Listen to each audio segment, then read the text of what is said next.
ਗੁਰੂ ਅਰਜਨ ਦੇਵ ਸਾਹਿਬ ਜੀ ਮਹਾਰਾਜ 105 ਅੰਗ ਤੇ 37ਵਾਂ ਸ਼ਬਦ ਬਖਸ਼ਿਸ਼ ਕਰ ਰਹੇ ਹਨ।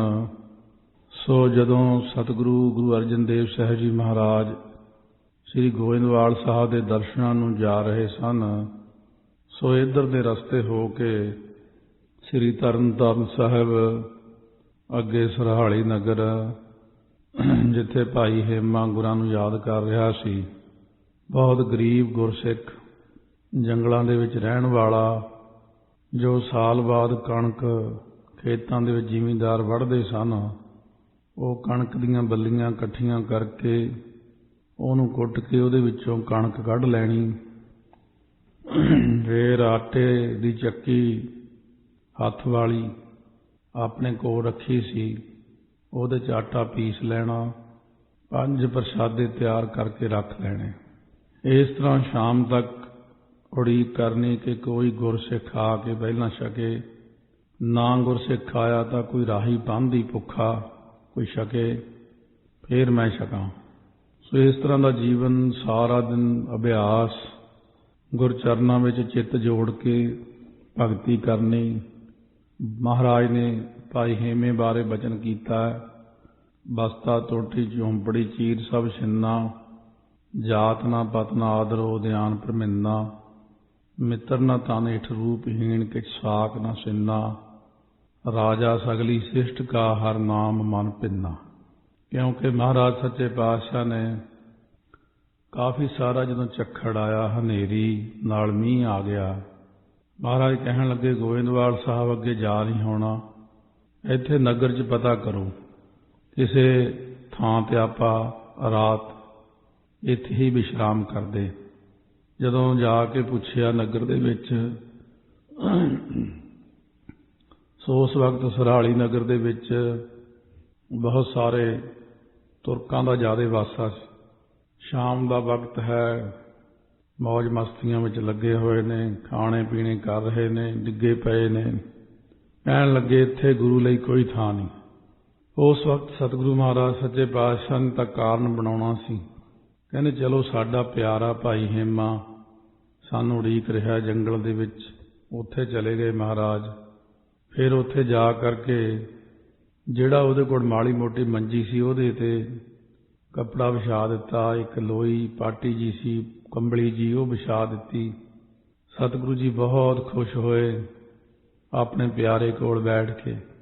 ਉਹ 5 ਪ੍ਰਸ਼ਾਦੇ ਵੰਡ ਕੇ ਛਕੇ ਰਾਤ ਨੂੰ। ਮਹਾਰਾਜ ਕਹਿਣ ਲੱਗੇ ਭਾਈ ਹੇਮਾ ਸਵੇਰੇ ਤੂੰ ਜਾਣਾ ਸੱਚਖੰਡ ਨੂੰ? ਕਹਿਣ ਲੱਗਾ ਹਾਂ ਮਹਾਰਾਜ। ਕਹਿੰਦੇ ਭਾਈ ਅਸੀਂ ਇਸੇ ਕਰਕੇ ਹੀ ਆਏ ਹਾਂ, ਭਈ ਤੂੰ ਸਰੀਰ ਛੱਡ ਦੇਣਾ, ਫਿਰ ਤੇਰਾ ਸੰਸਕਾਰ ਨਹੀਂ ਕਰਨਾ ਕਿਸੇ ਨੇ, ਅਸੀਂ ਇਸੇ ਕਾਰਜ ਲਈ ਆਏ ਹਾਂ। ਫਿਰ ਜਦੋਂ ਸਰੀਰ ਛੱਡ ਦਿੱਤਾ, ਇਸ਼ਨਾਨ ਕਰਕੇ ਪਹਿਲਾਂ ਸਵੇਰੇ ਨਿਤਨੇਮ ਸਿਮਰਨ ਕੀਤਾ, ਗੁਰਾਂ ਦੇ ਚਰਨਾਂ 'ਚ ਬੈਠ ਕੇ ਸਿਮਰਨ ਕਰਕੇ ਉੱਪਰ ਕੱਪੜਾ ਲੈ ਕੇ ਸਰੀਰ ਦਾ ਤਿਆਗ ਕਰ ਦਿੱਤਾ। ਮਹਾਰਾਜ ਨੇ ਆਪਣੇ ਪਿਆਰੇ ਦਾ ਸਭ ਕਿਰਿਆ ਕੀਤੀ। ਨਾਲ ਦਿਆਂ ਗੁਰਸਿੱਖਾਂ ਨੇ ਲੱਕੜਾਂ ਲਿਆਂਦੀਆਂ ਸੇ।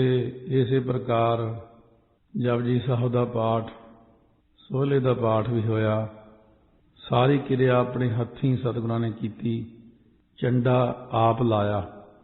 ਝੰਡਾ ਲਾਉਣ ਨੂੰ ਕਹਿੰਦੇ ਜਿਵੇਂ ਸੰਸਕਾਰ ਕਰਨ ਵੇਲੇ ਫੂਸ ਨੂੰ ਅੱਗ ਜੀ ਲਾ ਕੇ ਲਾਉਂਦੇ ਨੇ, ਸੋ ਝੰਡਾ ਕਹਿੰਦੇ ਹਨ ਸਿੰਘਾਂ ਦੀ ਬੋਲੀ ਵਿੱਚ। ਸੋ ਉਸ ਵਕਤ ਸਤਿਗੁਰੂ ਮਹਾਰਾਜ ਨੇ ਸਾਰੀ ਕਿਰਿਆ ਆਪ ਕੀਤੀ ਉਹਦੀ।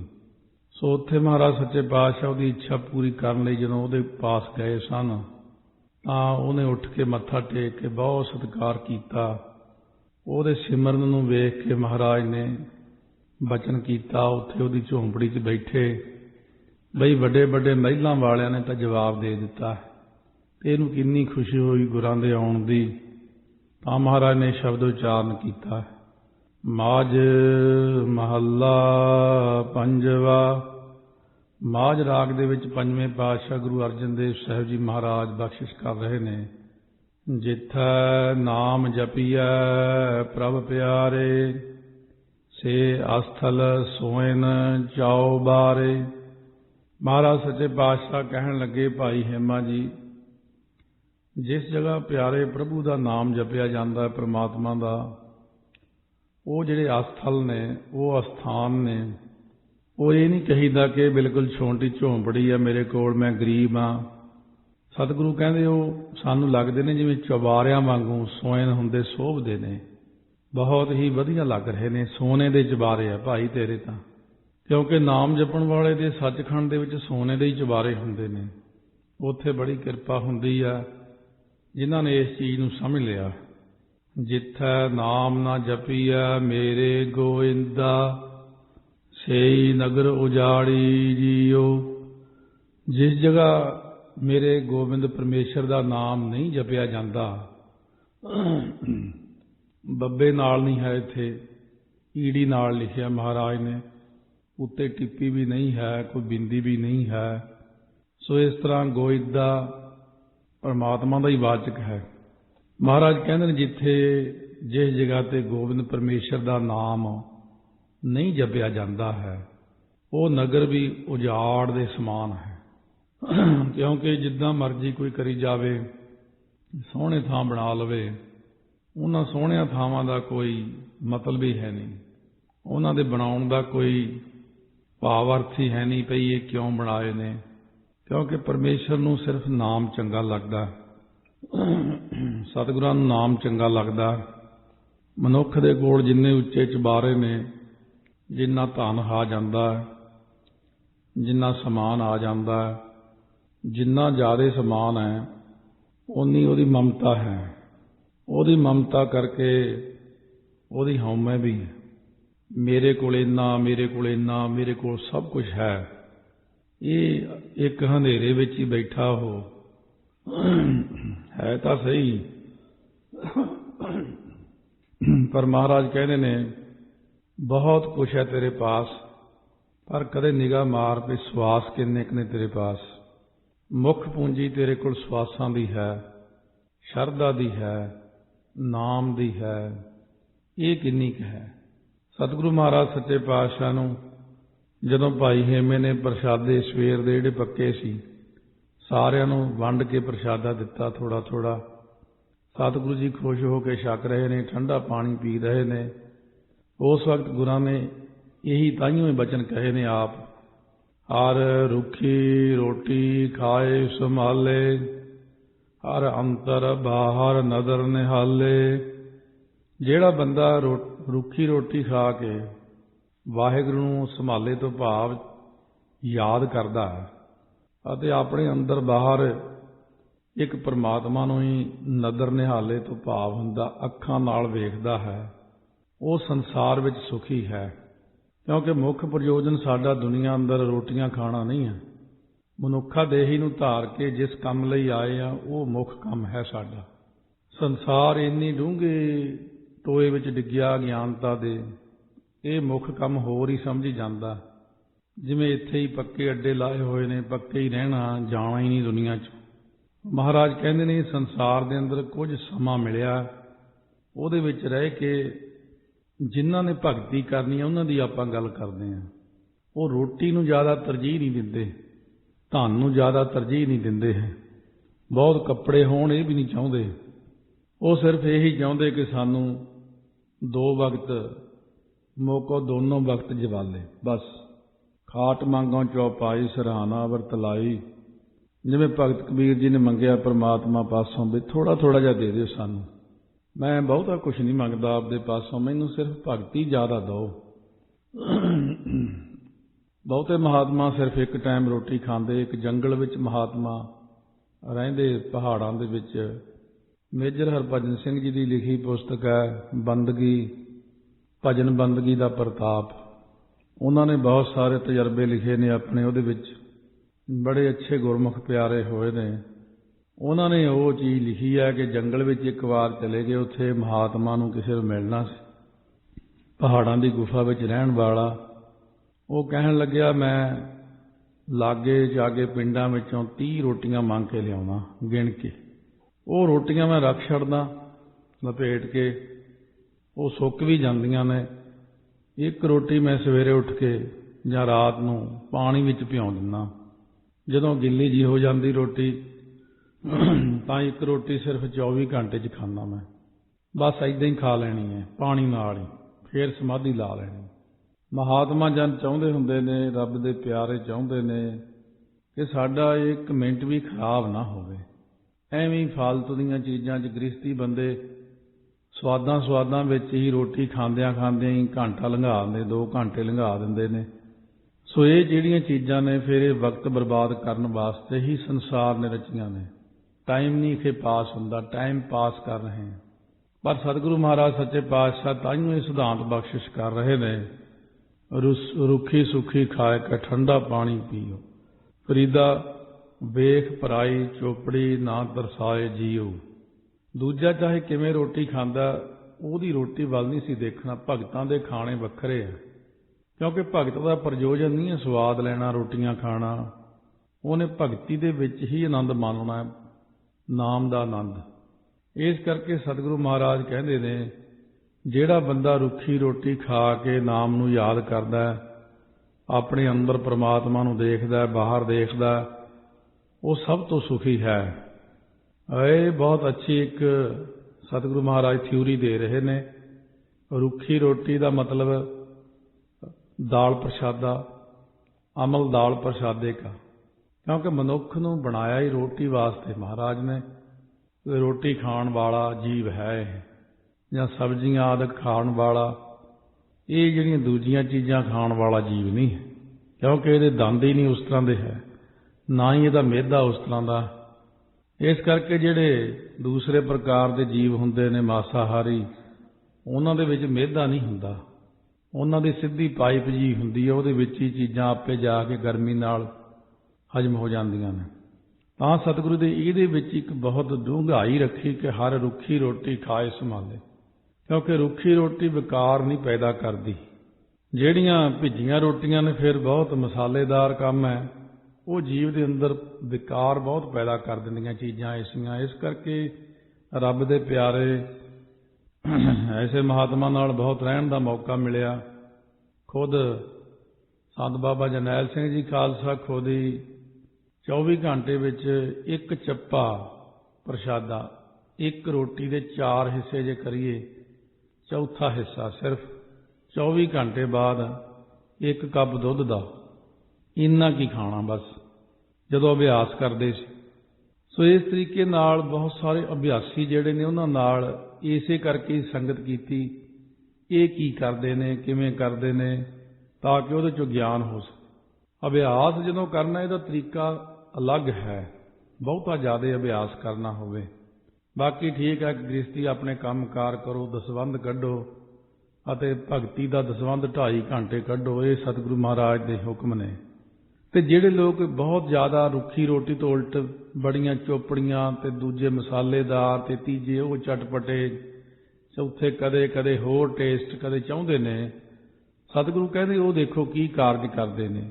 ਖਾਏ ਖਾਏ ਕਰੇ ਬਦ ਫੈਲੀ, ਜਾਣ ਵਿਸੂ ਕੀ ਵਾੜੀ ਜੀਓ।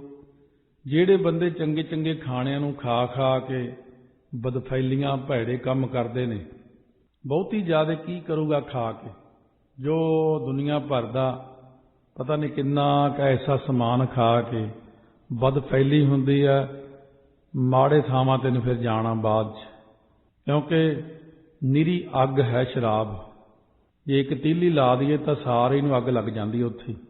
ਇਸ ਕਰਕੇ ਨਿਰੀ ਅੱਗ ਨੂੰ ਪੀ ਕੇ, ਨਿਰੇ ਅੱਗ ਵਰਗੇ ਮਸਾਲੇ ਖਾ ਕੇ, ਆਹ ਮਾਸਾਹਾਰੀ ਭੋਜਨ ਖਾ ਕੇ ਕਿੱਥੇ ਸਰੀਰ ਟਿਕਦੇ ਨੇ। ਫਿਰ ਬੇਸਵਾਵਾਂ ਕੋਲੇ ਜਾਣਾ ਹੋਇਆ। ਬਦ ਫੈਲੀ ਦਾ ਮਤਲਬ ਇਹ ਹੁੰਦਾ ਭੈੜਿਆਂ ਕਰਮਾਂ ਨੂੰ ਕਰਦਾ, ਕਿਉਂਕਿ ਉਹ ਜੈਸਾ ਅੰਨ ਤੈਸਾ ਮਨ। ਇਹ 2 ਚੀਜ਼ਾਂ ਬਹੁਤ ਵੱਡੀਆਂ ਮਹਾਰਾਜ ਨੇ ਅੱਜ ਬਖਸ਼ਿਸ਼ ਕੀਤੀਆਂ ਵੀ ਭਗਤਾਂ ਨੇ ਕੀ ਖਾਣਾ। ਇੱਥੇ ਹੀ ਆਉਂਦਾ ਕਿ ਮਹਾਰਾਜ ਜਿਵੇਂ ਕਹਿੰਦੇ ਖਾਣਾ ਪੀਣਾ ਪਵਿੱਤਰ ਹੈ, ਰੁੱਖੀ ਰੋਟੀ ਨੂੰ ਕਿਹਾ ਹੈ ਕਿ ਪਵਿੱਤਰ ਭੋਜਨ ਹੀ ਛਕਦੇ ਨੇ। ਰੁੱਖੀ ਦਾ ਮਤਲਬ ਇਹ ਨਹੀਂ ਕਿ ਬਿਲਕੁਲ ਹੀ ਮਹਾਰਾਜ ਨੇ ਕਿਹਾ ਵੀ ਖਾਓ ਹੀ ਨਾ ਰੋਟੀ, ਰੋਟੀ ਖਾਓ ਜਿੰਨਾ ਕੁ ਹੁਕਮ ਹੈ ਜਿਸ ਹਿਸਾਬ ਦਾ। ਤੇ ਬਹੁਤ ਹੀ ਜ਼ਿਆਦਾ ਜਿਹੜੀ ਸਨਿਗਧ ਕਰ ਕਰਕੇ ਖਾਣੇ ਨੇ ਉਹ ਪਰੇਸ਼ਾਨ ਵੀ ਕਰਦੇ ਨੇ। ਜਾਣ ਵਿਸੂ ਕੀ ਬਾੜੀ ਜੀਓ, ਇਉਂ ਜਾਣ ਲਓ ਵੀ ਉਹਦੀ ਜਿਹੜੀ ਸ਼ੁਭ ਗੁਣਾ ਰੂਪੀ ਜਿਹੜੀ ਬਾੜੀ ਹੈ, ਅੰਦਰ ਸ਼ੁਭ ਗੁਣ ਜਿਹੜੇ ਹੈ, ਉਹਦੀ ਜਿਹੜੀ ਬਗੀਚੀ ਲੱਗੀ ਹੋਈ ਹੈ, ਕਹਿੰਦੇ ਉਹ ਵਿਸ਼ੇਸ਼ ਕਰਕੇ ਸੁੱਕ ਜਾਂਦੀ ਹੈ। ਉਹਦੇ ਅੰਦਰ ਵਿਸੂਕੀ ਤੋਂ ਭਾਵ ਵਿਆਹ ਦੀ ਬਗੀਚੀ ਲੱਗੀ ਜਾਣ ਨਾ ਕਰੋ। ਵਿਸੂਕੀ ਉਹ ਜ਼ਹਿਰ ਦੀ ਬਾੜੀ ਵਿਕਾਰ ਪੈਦਾ ਕਰਦੀ ਹੈ, ਫਿਰ ਕੰਟਰੋਲ 'ਚ ਨਹੀਂ ਰਹਿੰਦਾ ਸਰੀਰ ਤੇ ਮਨ, ਕਿਉਂਕਿ ਉਹੀ ਜਿਹੀ ਚੀਜ਼ ਖਾਣ ਦੇ ਨਾਲ ਫਿਰ ਉਹੋ ਜਿਹਾ ਮਨ ਬਣ ਜਾਂਦਾ। ਸੰਤਾਂ ਸੇਤੀ ਰੰਗ ਨ ਲਾਏ, ਸਾਕਤ ਸੰਗ ਵਿਕਰਮ ਕਮਾਏ। ਜਿਹੜੇ ਨਾਮ ਰਸੀਏ ਸੰਤ ਮਹਾਤਮਾ ਨੇ ਉਹਨਾਂ ਨਾਲ ਤਾਂ ਪ੍ਰੇਮ ਨਹੀਂ ਲਾਉਂਦਾ। ਸੰਤ ਜਨਾਂ ਕੀ ਨਿੰਦਾ ਵਿਆਪੇ ਅਤੇ ਸਾਕਤਾਂ ਨਾਲ ਮਿਲ ਕੇ ਵਿਕਰਮ ਖੋਟਿਆਂ ਕਰਮਾਂ ਨੂੰ ਕਮਾਉਂਦਾ, ਵਿਕਰਮ ਕਰਦਾ।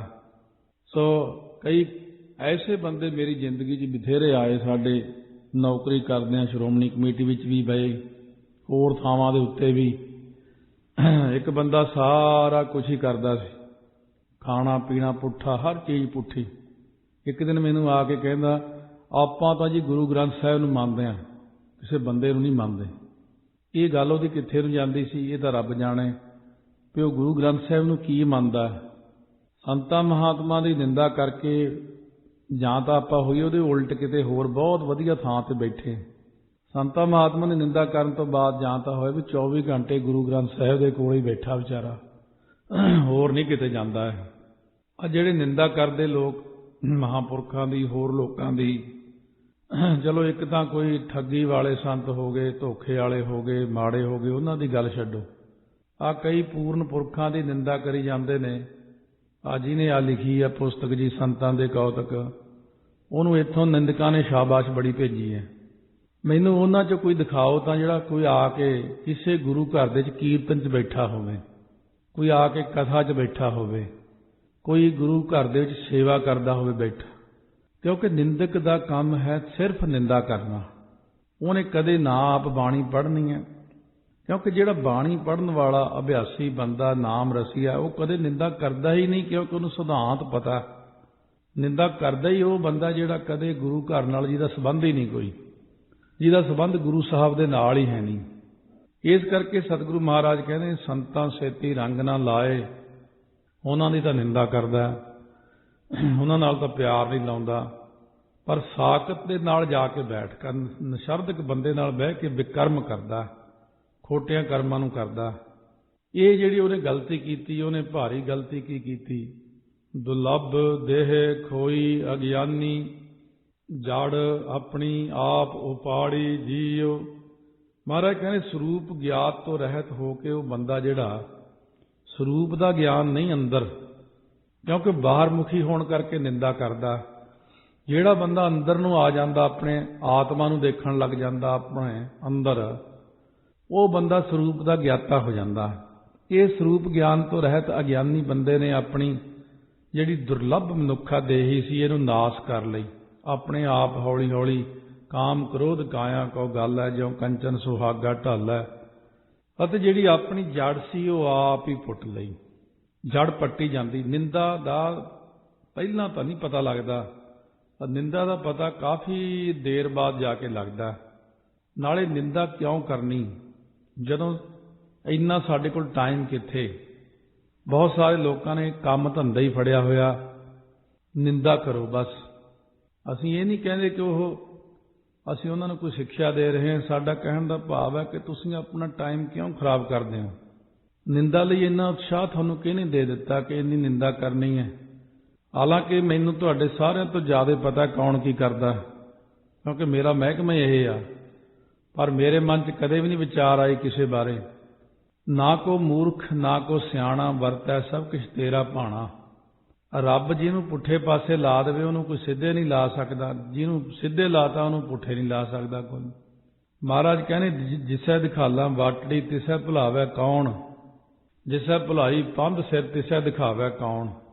ਸੋ ਜਿਵੇਂ ਕੋਈ ਗੁਰਮੁਖ ਸੀ ਕਥਾਵਾਚਕ, ਉਹ ਕਹਿੰਦਾ ਪਹਿਲਾਂ ਮੈਂ ਬਹੁਤ ਕੁਛ ਕੀਤਾ, ਨਿੰਦਾ ਕਰ, ਉਹਦੀ ਆਹ ਕਰ, ਇਹਨੂੰ ਖਿੱਚ ਤੂੰ ਕਰ, ਸਟੇਜ ਤੇ ਬੋਲ। ਕਹਿੰਦਾ ਇੰਨਾ ਰੌਲਾ ਪਾਉਣ ਦੇ ਬਾਵਜੂਦ ਅਸਰ ਤਾਂ ਕਿਸੇ ਤੇ ਨਹੀਂ ਪਿਆ ਕੋਈ। ਫਿਰ ਸੋਚਿਆ ਐਵੇਂ ਮਨਾ ਕਾਹਨੂੰ, ਆਪਣਾ ਹੀ ਦਿਮਾਗ ਖਰਾਬ ਕਰਦੇ ਆ, ਕਿਉਂ ਜ਼ਬਾਨ ਗੰਦੀ ਕਰਨੀ, ਚੁੱਪ ਕਰਕੇ ਬਾਣੀ ਦੀ ਕਥਾ ਕਰੀ ਜਾਓ। ਜਿਹੜਾ ਨਵਾਂ ਇਸ ਪਾਸੇ ਲੱਗਦਾ ਉਹ ਪਹਿਲਾਂ ਤਾਂ ਬਹੁਤ ਧੂਆਂ ਧਾਰ ਪ੍ਰਚਾਰ ਕਰਦਾ। ਜਦੋਂ ਦੇਖਦਾ ਵੀ ਤੇਰੇ ਵਰਗੇ ਤਾਂ ਇੱਥੇ ਕਈ ਆ ਕੇ ਚਲੇ ਗਏ, ਇੱਥੇ ਕੋਈ ਅਸਰ ਨਹੀਂ ਪੈਣਾ ਕਿਸੇ ਤੇ, चुप करके अपनी बाणी की कथा करो, अपना आनंद लो, फिर वो हौली हौली टिकाव विच हो जाता है। तो सतगुरु महाराज सच्चे पातशाह कहते ने बई अपनी जड़ बंदा आप ही पुट लैंदा।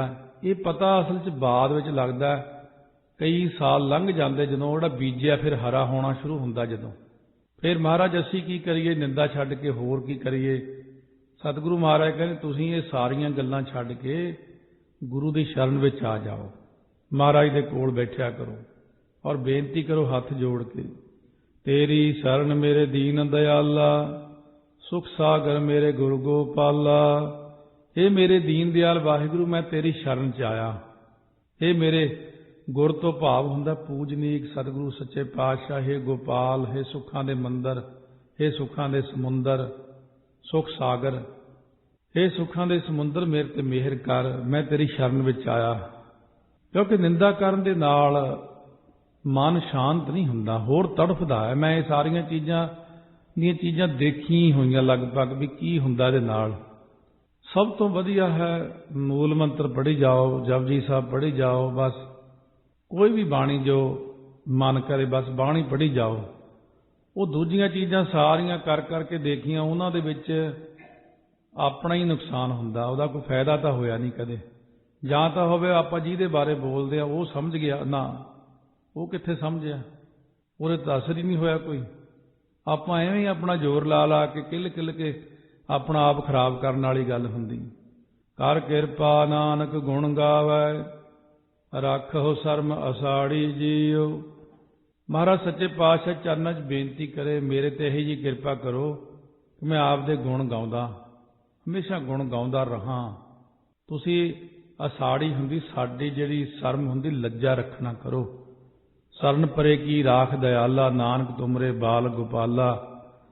सगल द्वार को छाड़ के गहो तुहारो द्वार, माहे गहे की लाज अस। तुहानूं हुण लाज है बांह फड़ी दी, गोबिंद दास तुहार।